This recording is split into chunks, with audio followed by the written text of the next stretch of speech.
Hello friends, my name is Pritam Mane. So today's video topic is containment in Java. First of all, I will discuss about containment. This is a containment indicates that one object contains another. Example of shows a hierarchical of different class, each nested with the other. The credit card object contains a billing info object, which is turn contains an address object. Next one is the content object. If it is used only within the parent object, can be declared as private, being restrictive in terms of scope at the class.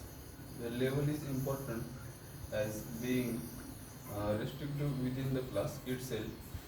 Don't make the class available if it not needed. Here, address is an object that could be used by several other classes, such as the example of order, shipping info, or invoice. Next, I will discuss about billing info.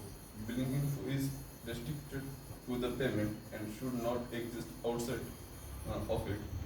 Example of containment relationship: public inheritance class payment data, and end of the class.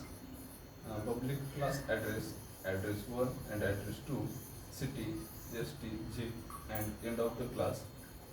Public class credit card inheritance payment, private class billing info, private my address as address, method to get address here, end of the class, and private my billing as billing info, end class. Next week I will discuss about.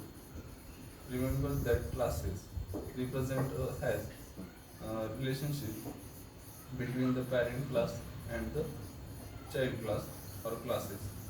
The exception to this rule is the various collection classes that contain a type of an object. In this case, the container primary behavior is to insert, remove, and maintain the object it contains. The same rule regarding accessibility that applies to member data also applies to container class. It should be private. It should be private. Next, I will discuss about example. Example is a public inherited class payment data, and last one is the end of the class.